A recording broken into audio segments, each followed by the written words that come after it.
হয়েছে দাদা? এই যে আপনার লক্ষ্মী মেয়ে একজন বিবাহিত পুরুষের সাথে প্রেম লীলা করছে, আপনি এটুকু জানলেই যথেষ্ট। আর এই যে এটা তোমার মূল্য, আজকের পর থেকে আমি এসব যেন আর না দেখি। আরো চাইলে আরো পেয়ে যাবে, কিন্তু উৎসবের আগে এ জায়গা ছেড়ে চলে যাও, নাহলে তোমার আর তোমার ফ্যামিলির যে অবস্থা করব না তা তোমরা ভাবতেও পারছো না।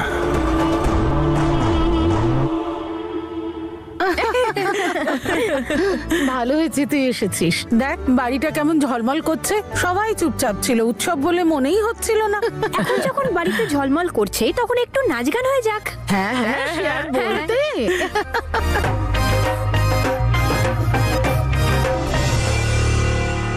থ্যাংক ইউ, আমি প্রচন্ড ভয় পেয়ে গেছিলাম। Thank you so much. Please তুই যা এখান থেকে, প্লিজ আমার ফ্যামিলি ম্যাটারের মধ্যে ইন্টারফেয়ার করিস না, just leave.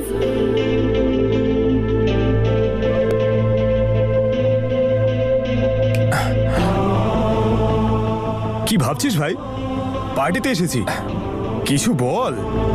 I am really sorry ভাই, ওই আজকে দিনটা একটু হেক্টিক ছিল।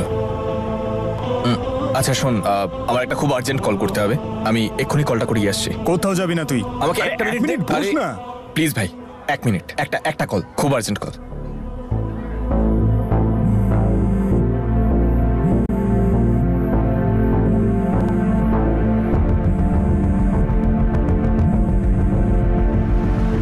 হ্যালো নম্রতা, তুই ঠিক আছিস? কেউ কিছু জিজ্ঞেস করেছে তোকে? তুই কেন আমায় বারবার ফোন করছিস? কেন বারবার আমার লাইফে আসছিস? তোকে আমি বলেছি না আমার লাইফে ইন্টারফেয়ার করিস না। তুই কি ভাবছিস আমি ওইখান থেকে চলে এসেছি বলে ফ্রি হয়ে গেছি? তুই সহজেই আবার আমার কাছে আসতে পারবি? ঈশান, আমায় বারবার ফোন করে বিরক্ত করিস না।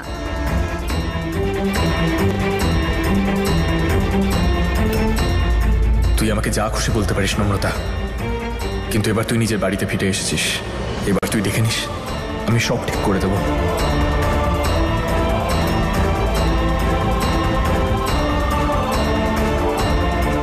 এখন তোমার জীবনে হিয়া এসে গেছে, তাই তুমি দেখে নিও। শুধু নম্রতার ছায়া নয়, ওর স্মৃতিটুকু তোমার জীবন থেকে মুছে দেব।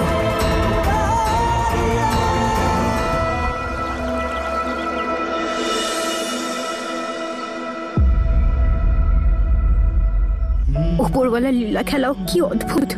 যে সম্পর্কগুলোর নাম থাকে তাদের আমরা গুরুত্ব দিই না, আর যেই সম্পর্কগুলোর নাম থাকে না সেগুলো আমাদের কাছে অমূল্য।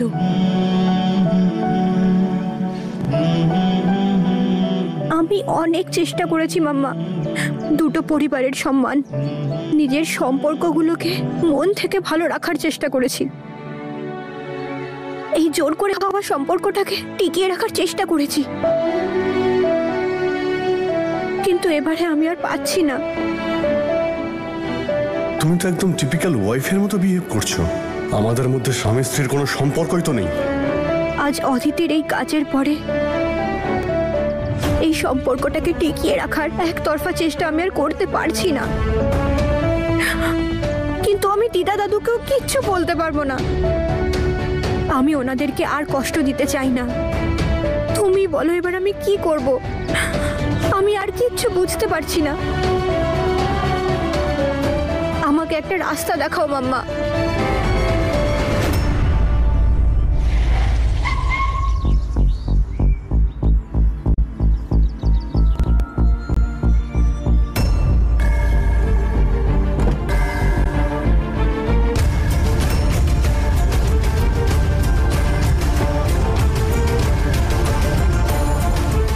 ঈশান, ও আবার দাদু দিদাকে কিছু বলে না দেয়।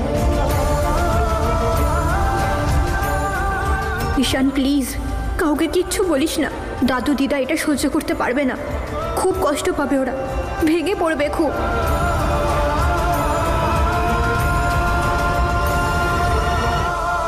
শাগনিকে টিফিনটা ঈশানকে দিয়ে দিস। সকাল সকাল কাজে বেরিয়ে গেছে, তাই কিছুই খেয়ে যায়নি, আর আজকাল তো খাওয়া দাওয়াই ছেড়ে দিয়েছে। ওয়াও, আজ তো হিয়া খাবার নিয়ে যাবে তার হিরোর জন্য। এই টিফিনটা আমি দেব আমার হিরোকে। আচ্ছা, তোর কি ওর সাথে কোনো কথা হয়েছে? আন্টি টেনশন করছো কেন? ওর সঙ্গে কথা বলবো, আমি যাই। আচ্ছা ঠিক আছে। এত ভালো লাগছে তোমাকে দেখে, কতদিন বাদে বাড়িতে এলে। তুমি ঠিক আছো তো? হ্যাঁ দিদা, আমি ঠিক আছি। শুধু তোমাদের কথা খুব মনে পড়ছিল, তাই চলে এলাম দেখা করতে। আর কালকে তো অনুষ্ঠান, আর এই অনুষ্ঠানের দিনে মনে আছে তো দাদু, ছোটবেলায় কি বিরক্ত করতাম আমি তোমায়? সব সময় বলতাম আমি ঘুড়ি ওড়াতে যাই দাদু, আর তুমি কি বিরক্ত হতে?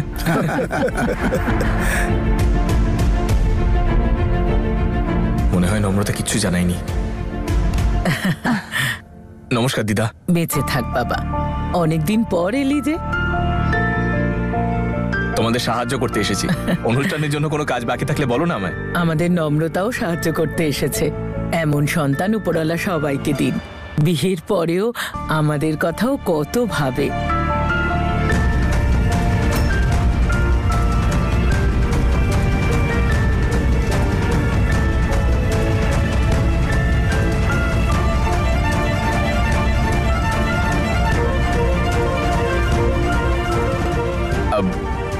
আমি আসি তাহলে এখন। আরে বাবা, এটা একটু খেয়ে যাও অন্তত।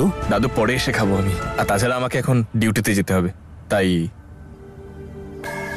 শোনো বাবা, নম্রতা এসেছে, দেখা না করে চলে যাবে?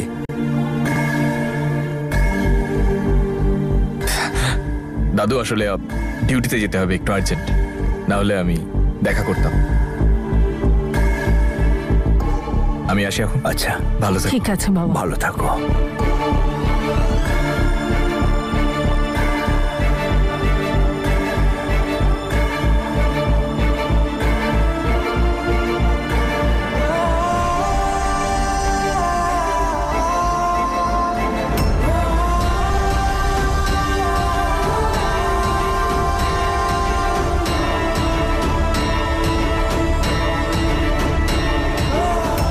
আমি জানি নম্রতা, তোর সাথে যাই হোক না কেন, তুই সেই জিনিসটা নিজের ফ্যামিলিকে জানিয়ে কখনোই তাদের কষ্ট দিবি না।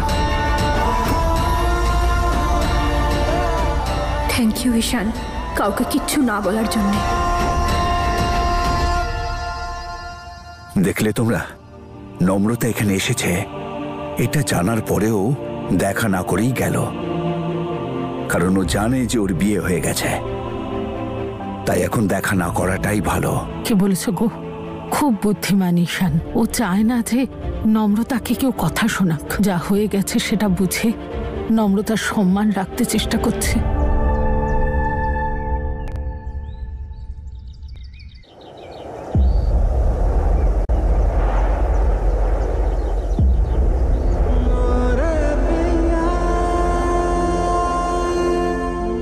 নম্রতা এখানে চলে তো এসেছে, কিন্তু এখনো কি করবে, কি ভাবছে ও? যদি একবার ওর সাথে কথা বলতে পারতাম।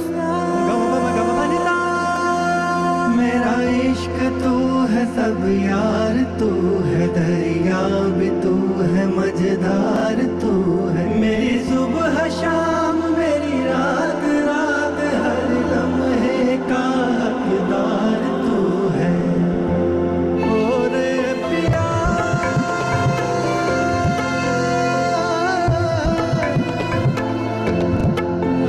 मेरी सुबह शाम, मेरी रात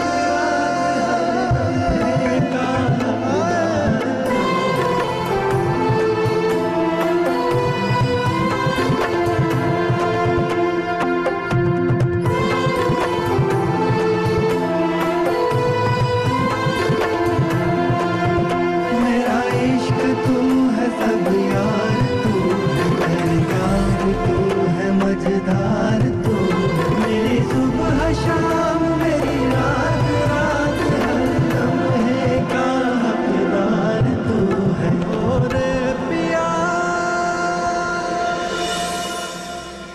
আমি জানি ঈশান, আমি জানি তুই আজও আমায় ভালোবাসিস, আমার জন্য চিন্তা করিস,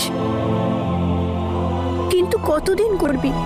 কথায় আছে সময় সব কষ্ট ভুলিয়ে দেয়।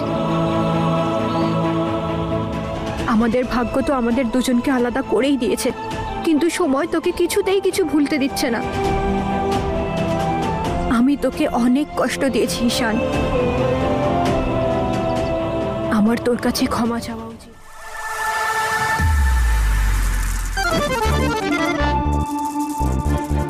এ বাবা, আরে শাকনি, কায়ু ওকে? এসো এসো, ওঠো, আমি তোমার হেল্প করছি। ওঠো ওঠো। সাবধানে সাবধানে দেখে। খুব লেগেছে তাই না? খুব ব্যথা করছে। দাও দাও দাও দাও দাও। Are you okay? আরে তুমি এখানে করছিলেটা কিরকম হঠাৎ করে? চলো তোমাকে আমি ডক্টরের কাছে নিয়ে যাই। চলো তো আমার সঙ্গে। আরে চলো। না না, আটা মুচকে গেছে। তুমি একটা কাজ করো, টিফিনটা একটু ঈশানের কাছে পৌঁছে দাও। আসলে আন্টি বানিয়েছে ওর জন্য। সত্যি? হ্যাঁ হ্যাঁ, যাও তোমার হিরোকে খাইয়ে এসো। থ্যাংক ইউ বাড়ি, থ্যাংক ইউ সো মাচ। তোমার জন্য আমার হিরোর সঙ্গে দেখা হয়ে যাবে। Yes, bye. Thank you. আরে হ্যাঁ হ্যাঁ, এক্সপার্ট অ্যাডভাইস তো নিয়ে যাও। বলো না। ওর একটা কথা শুনবে না, শুধু নিজেরটাই শুনবে। এতদিনে বুঝতে পারোনি যে আমি কারোর কথাই শুনতে পাই না? Take care. নম্রতা, কোথায় যাচ্ছিস মা? আরে মা, এদিকে আয়, এই দেখ তোর জন্য কি বানিয়েছি। আরে আয় না, খা না। নে নে নে নে নে নে। দারুণ না? হ্যাঁ। দিদা, আমি একটু বাজারে যাচ্ছি, আসলে চুড়ি কিনতে হতো আজকে অনুষ্ঠানে পরার জন্যে। আচ্ছা একটা কাজ করি, আমি এটা নিয়ে যাই। হ্যাঁ। আমি যেতে যেতে খেয়ে নেব, ঠিক আছে? আসছি আমি। সরি দাদু, আমি তোমায় মিথ্যে বললাম। ঈশানের পুলিশ স্টেশনে যাওয়ার আগে আমি ওর সাথে একবার দেখা করতে চাই। হ্যাঁ ম্যাডাম, বলুন কি কাজ আছে? কোনো কমপ্লেন টেমপ্লেন করবেন নাকি? অফকোর্স কমপ্লেন লেখাবো, সেটাই তো করতে এসেছি। ম্যাডাম, আপনি শুধু নামটা বলুন, কার রিপোর্ট লেখাতে হবে। তাকে আমরা এক্ষুনি ধরে নিয়ে আসছি এই থানাতে। আপনাদের এএসপি মিস্টার ঈশান।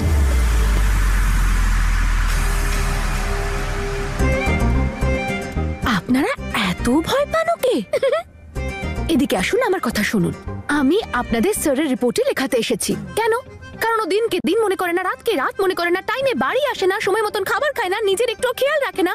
আপনারাই বলুন তো, আপনারা পুলিশের ডিউটি কেন পেয়েছেন? যাতে আপনারা অন্যের খেয়াল রাখতে পারেন, তাই তো? কিন্তু যদি আপনারা নিজেরাই সুস্থ না থাকেন, তাহলে অন্যের খেয়াল কি করে রাখবেন বলুন তো? এবার বলুন তো, রিপোর্ট লেখানো উচিত নাকি লেখানো উচিত নয়? হ্যাঁ হ্যাঁ ম্যাডাম, আপনার নিশ্চয়ই কমপ্লেন করা উচিত।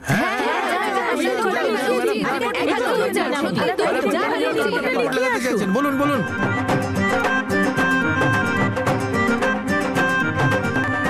কি নাটক হচ্ছে এখানে?